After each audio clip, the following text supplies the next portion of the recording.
নমস্কাৰ ছাত্ৰ ছাত্ৰীসকল, বিকাশ এডুকেশ্যন চেনেলৰ সকলোকে আকৌ এবাৰ পুনৰ স্বাগতম জনাইছোঁ। আজি এইটো ভিডিঅ'তে আলোচনা কৰিম ক্লাছ 7ৰ অসমীয়াৰ পাঠ নং 8 মিছাইল মানৱ। ইয়াৰ আজি প্ৰশ্ন উত্তৰখিনি আলোচনা কৰিম। তেনেহ'লে ভিডিঅ'টো স্কিপ নকৰাকৈ একেলগে চাই থাকক।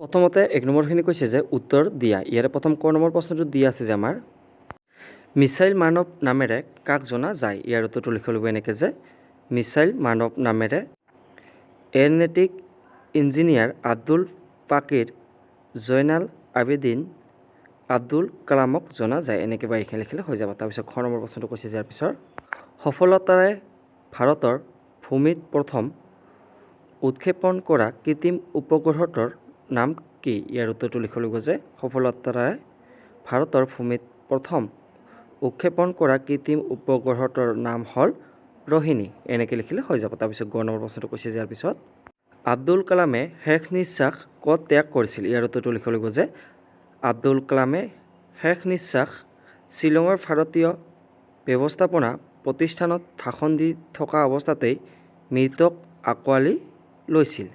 এনেকৈ বা এইখিনি লিখিলে হৈ যাব। তাৰপিছত খ নম্বৰ প্ৰশ্নটো কৈছে যে ইয়াৰ পিছত তেখেতৰ মতে শিশুৰ বাবে আদৰ্শৰ নায়ক কোন কোন। ইয়াৰ উত্তৰটো লিখিব লাগিব যে তেখেতৰ মতে শিশুৰ 15 বছৰ বয়সলৈ পিতৃ মাতৃৰ প্ৰাথমিক আৰু হাইস্কুলৰ শিক্ষকসকল আদৰ্শ নায়ক। এনেকৈ বা এইখিনি লিখিলে হৈ যাব। তাৰপিছত প্ৰশ্নখিনি কৈছে যে ইয়াৰ পিছত 2 নম্বৰখিনি যে 2 নম্বৰত কৈছে যে উত্তৰ দিয়ে। ইয়াৰে প্ৰথম ক নম্বৰটো দি আছে যে সপোন দেখা সপোনেই চিন্তালৈ পৰিৱৰ্তন হ'ব আৰু চিন্তাৰ ফলশ্ৰুতিয়েই হ'ল কাম। এই কথাষাৰি কোনে কাক কৈছিল। ইয়াৰ উত্তৰটো লিখিব লাগিব যে এই কথাষাৰ আব্দুল কালামে অকনিহঁতক কৈছিল। এনেকৈ লিখিলে হৈ যাব। তাৰপিছত খ নম্বৰটো কৈছে যে তেখেত কি কি বিষয়ৰ অনুৰাগী আছিল। ইয়াৰ উত্তৰটো লিখিব লাগিব এনেকৈ যে তেখেতে সহপাঠীসকলৰ সৈতে সাগৰৰ উপকূললৈ গৈছিল। তাত সাৰেং আৰু গঙা চিলনী চৰাইবোৰে আকাশী পথত উৰি থকা প্ৰচেষ্টাক তেওঁ গভীৰভাৱে নিৰীক্ষণ কৰিছিল। তেওঁৰ এইবোৰ বিষয়ৰ অনুৰাগী আছিল। এনেকৈ বা এইখিনি লিখিলে হৈ যাব। তাৰপিছত প্ৰশ্নখিনি কৈছে ইয়াৰ পিছত ক নম্বৰটো যে আব্দুল কালামক স্কুলীয়া জীৱনত কি ৰহস্যই প্ৰভাৱান্বিত কৰিছিল। ইয়াৰ উত্তৰটো লিখিব লাগিব যে আব্দুল কালামক স্কুলীয়া জীৱনত আকাশৰ বিশালতা আৰু উড়ন্ত চৰাইজাকৰ ৰহস্যই প্ৰভাৱান্বিত কৰিছিল। এনেকৈ লিখিলে হৈ যাব। তাৰপিছত প্ৰশ্নটো কৈছে যে ইয়াৰ পিছত খ নম্বৰটো যে মনে প্ৰাণে ভাৰতক তেখেতে কি হোৱাটো বিচাৰিছিল। ইয়াৰ উত্তৰটো লিখিব লাগিব যে মনে প্ৰাণে ভাৰতক তেখেতে এখন উন্নত আৰু শক্তিশালী ৰাষ্ট্ৰ হোৱাটো বিচাৰিছিল। এনেকৈ বা এইখিনি লিখিলে হৈ যাব। তাৰপিছত প্ৰশ্নখিনি কৈছে যে ইয়াৰ পিছত 3 নম্বৰখিনি যে শব্দৰ লগত অৰ্থ মিলোৱা। প্ৰথমে আমাৰ শব্দ দি আছে, তাৰপিছত এইফালে অৰ্থ দি আছে। বা শব্দ দি আছে যে উৎক্ষেপণ আৰু অৰ্থ দি আছে যে যাক দমাব বা বশ কৰিব নোৱাৰি। তাৰপিছত দি আছে শব্দত প্ৰজ্বলিত আৰু ইফালে দি আছে ভিতৰুৱা। তাৰপিছত আভ্যন্তৰীণ বৰকৈ জ্বলা জুই। তাৰপিছত বিচক্ষণ ইয়াত দি আছে যে প্ৰচণ্ড জোৰেৰে দূৰলৈ মাৰি পঠিওৱা। তাৰপিছত অদম্য ইয়াত দি আছে যে অৰ্থত দূৰৈৰ পৰা ভালকৈ চোৱা। দিগন্ত তাৰপিছত ইফালে দি আছে যে অৰ্থত অলংকাৰ। তাৰপিছত ভূষণ তাৰপিছত অৰ্থত দি আছে যে দিগবলয় আকাশৰ সীমা। তাৰপিছত নিৰীক্ষণ ইয়াত দি আছে যে পাৰ্গত উত্তম। ইয়াৰ উত্তৰ কেতিয়া হ'ব এনেকৈ অৰ্থাৎ আমি এনেকৈ মিলাই দিম যে উত্তৰ কেতিয়া হ'ব যে উৎক্ষেপণ ইয়াত আমি প্ৰচণ্ড জোৰেৰে দূৰলৈ মাৰি পঠোৱা। ইয়াৰ লগত আমি মিলাই দিম। তাৰপিছত প্ৰজ্বলিতটো দিম যে বৰকৈ জ্বলা জুই। তাৰপিছত আভ্যন্তৰীণ এইটো আমি ভিতৰৰ লগত মিলাই দিম। তাৰপিছত বিচক্ষণ এইটো লিখিম যে পাৰ্গত উত্তম। তাৰপিছত অদম্য ইয়াত দিম আমি যাক দমাব বা বশ কৰিব নোৱাৰি। তাৰপিছত দিগন্তটো আমি মিলাই দিম যে দিগবলয় আকাশৰ সীমা। তাৰপিছত ভূষণ ইয়াত এইটো আমি অলংকাৰৰ লগত মিলাই দিম। তাৰপিছত নিৰীক্ষণ এইটো লিখিম আমি মিলাই দিম যে দূৰৈৰ পৰা ভালকৈ চোৱা। তাৰপিছত খত দিছে যে ভাষা অধ্যয়ন ব্যৱহাৰিক ব্যাকৰণ। ইয়াৰে প্ৰথমে প্ৰশ্নটো দি আছে আমাৰ তলত উল্লেখ কৰা শব্দবোৰত কি বিধিমতে ন আৰু চ ব্যৱহাৰ হৈছে কোৱা। প্ৰথমে আমাৰ দি আছে যে প্ৰাণ, ভূষণ, ৰোহিণী, বিচক্ষণ, উৎক্ষেপণ, আভ্যন্তৰীণ। প্ৰথমটো দি আছে যে প্ৰাণ আভ্যন্তৰীণ। এইটো হ'ব যে ৰৰ পিছত বহাৰ কাৰণে মধ্যাহ্ন হৈছে। তাৰপিছত ভূষণটো হৈছে যে চৰ পিছত ব্যৱহাৰ অৰ্থাৎ বহাৰ কাৰণে মধ্যাহ্ন হৈছে। তাৰপিছত 3 নম্বৰটো দি আছে আমাৰ ৰোহিণী, বিচক্ষণ আৰু উৎক্ষেপণ। এইটো লিখিব লাগিব যে ৰি ৰ চ আৰু নৰ মাজত কোনো স্বৰবৰ্ণ ক বৰ্গ প বৰ্গ বা জ ব হ য় বা অনুস্বৰ থাকিলেও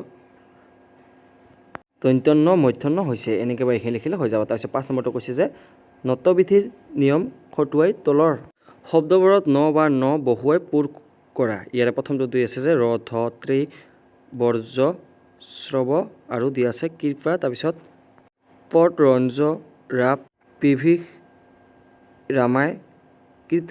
তাৰপিছত ইয়াৰ উত্তৰত লিখিব লাগিব যে ৰণ থন তৃণ বৰ্জন শ্ৰৱণ কৃপণ পঠন ৰঞ্জন ৰাৱণ বিভীষণ ৰামায়ণ কীৰ্তন। ইয়াৰ অৰ্থকেইটা এইকেইটা হ'ব।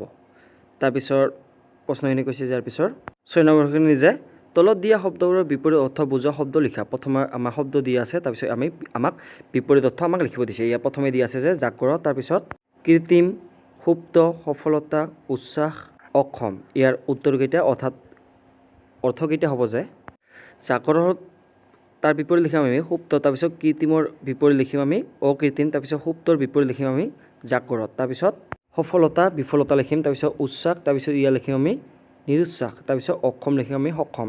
তাৰপিছত 7 নম্বৰখিনি কৈছে যে বাক্য ৰচনা কৰা। আমাক বাক্য ৰচনা কৰিব দিছে। ইয়াৰে প্ৰথমটো দিয়া আছে আমাৰ মনে প্ৰাণে, তাৰপিছত শয়নে সপনে, তাৰপিছত আকাশী পথ, তাৰপিছত অদম্য ইচ্ছা, তাৰপিছত বিনময়।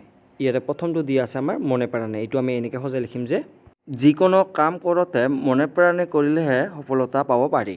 এনেকৈ লিখিলে বা এইখিনি লিখিলে হৈ যাব। তাৰপিছত প্ৰশ্নটো দিয়া আছে যে ইয়াৰ পিছৰটো যে শয়নে সপোনে। এইটো আমি সজাই লিখিম যে শয়নে সপোনে চিন্তা কৰিলেহে ভাল কথাৰ সূত্ৰ উলিয়াব পাৰি। তাৰপিছতটো দিয়া আছে 3 নম্বৰটো যে আকাশী পথ। এইটো সজাই লিখিম যে উৰা জাহাজবোৰ আকাশী পথেৰে চলাচল কৰে। এনেকৈ লিখিম। তাৰপিছত দিয়া আছে ইয়াৰ পিছত অদম্য ইচ্ছা। এইটো লিখিম আমি যে অদম্য ইচ্ছা আৰু চেষ্টা কৰিলেহে আশা কৰা ফল পাব পাৰি। তাৰপিছত দিয়া আছে ইয়াৰ পিছৰটো বিনিময়। এইটো আমি সজাই লিখিম যে কঠোৰ পৰিশ্ৰম কৰাৰ বিনিময়ত সি চাকৰিটো পালে। এনেকৈ বা এইখিনি লিখিলে হৈ যাব। তাৰপিছত 8 নম্বৰখিনি কৈছে যে উদাহৰণত দিয়াৰ দৰে শব্দ গঠন কৰা আৰু নতুনকৈ পোৱা শব্দৰ অৰ্থ অভিধানত চাই লিখা। প্ৰথমে আমাৰ দিয়া আছে যে প্ৰযোগ চেষ্টা। ইয়াত দিয়া আছে প্ৰথমে প্ৰচেষ্টা, তাৰপিছত প্ৰযোগ ক্ষেপণ, তাৰপিছত প্ৰজ্বলিত, আৰু এইফালেটো দিয়া আছে উৎক্ষেপণ, তাৰপিছত উৎপীড়ন, তাৰপিছত উচ্ছ্বাস দিয়া আছে। ইয়াৰ উত্তৰকেইটা লিখিম আমি এনেকৈ যে প্ৰযোগ চেষ্টা প্ৰচেষ্টা, তাৰপিছত প্ৰয়াস যত্ন, তাৰপিছত প্ৰযোগ ক্ষেপণ প্ৰক্ষেপণ। এইটো অৰ্থাৎ তাৰ অৰ্থ হৈছে জোৰেৰে দলিয়াই বা মাৰি পঠিওৱা। তাৰপিছত প্ৰযোগ জ্বলিত প্ৰজ্বলিত, তাৰ অৰ্থ হৈছে যে বৰকৈ জ্বলা জুই। তাৰপিছত উদ্যোগ ক্ষেপণ উৎক্ষেপণ, তাৰ অৰ্থ হৈছে যে প্ৰচণ্ড জোৰেৰে দূৰলৈ মাৰি পঠিওৱা। তাৰপিছত উদ্যোগ পীড়ন, তাৰপিছত উৎপীড়ন হ'ব। তাৰপিছত তাৰ অৰ্থ অত্যাচাৰ উপদ্ৰৱ। তাৰপিছত উদ্যোগ চাস উচ্ছ্বাস, এইটো তাৰ অৰ্থ আনন্দৰে কামলৈ আগবাঢ়ি যোৱা ভাৱ উদ্যোগ। 9 নম্বৰ প্ৰশ্নটো কৈছে যে আব্দুল কালামৰ মতে পিতৃ মাতৃ আৰু শিক্ষকসকল আদৰ্শ নায়ক। তোমাৰ আদৰ্শ নায়ক কোন? তোমাৰ আদৰ্শ নায়ক কোন লিখিব দিছে। ইয়াত লিখিম যে মোৰ আদৰ্শ নায়ক হ'ল মোৰ মা দেউতা আৰু শিক্ষাগুৰুসকল। এনেকৈ লিখিলে হৈ যাব। তাৰপিছত 10 নম্বৰ প্ৰশ্নটো কৈছে ইয়াৰ পিছত বায়ুমণ্ডলত উৰা তলৰ ছবিকেইখন চোৱা আৰু সেইবোৰৰ বিষয়ে দলত আলোচনা কৰি কোৱা আৰু লিখা। কেইখনমান ছবি দিয়া আছে, এইকেইখন নিজে চাই ল'বা। তাৰপিছত প্ৰশ্নখিনি কৈছে ইয়াৰ পিছত 11 নম্বৰখিনি যে তোমালোকে ব্যৱহাৰ কৰা ঘড়ী কলম ফেন ৰেডিঅ' দূৰদৰ্শন ৰেলগাড়ী উৰাজাহাজ আদি সামগ্ৰীৰ আৱিষ্কাৰক তথ্য সংগ্ৰহ কৰি তলত তালিকা লিখা। আমাক কোনে আৱিষ্কাৰ কৰিছে তাৰ নামবোৰ আমাক লিখিব দিছে। ইয়াতে প্ৰথমতে দিয়া আছে আমাৰ সামগ্ৰীৰ নাম, আৱিষ্কাৰৰ নাম, তাৰপিছত আৱিষ্কাৰৰ নাম দিয়া আছে। ইয়াত সামগ্ৰীৰ নাম হৈছে ঘড়ী। ঘড়ী আৱিষ্কাৰ কৰিছিল যে খ্ৰীষ্টিয়ান হাইজেনছ। তাৰপিছত দিয়া আছে ইফালে আৱিষ্কাৰকৰ নাম। ইয়াত দিয়া আছে যে 1657 চনত আৱিষ্কাৰ কৰিছিল। তাৰপিছত কলম কৰিছিল আৱিষ্কাৰ লুই এডছন ৱাটাৰমেন। এইটো 1884 চনত আৱিষ্কাৰ কৰিছিল। তাৰপিছত ফেন, এইটো লিখিম আমি চেমুৱেল আলেকজেণ্ডাৰ গ্ৰাহাম। এইটো 1856 চনত আৱিষ্কাৰ কৰিছিল। তাৰপিছত ৰেডিঅ' কৰিছিল আৱিষ্কাৰ যে গুলিয়েলাম মাৰ্কিন। এইটো 1895 চনত আৱিষ্কাৰ কৰিছিল। তাৰপিছত দূৰদৰ্শন আৱিষ্কাৰ কৰিছিল যে জন লগি ৱেয়াৰ।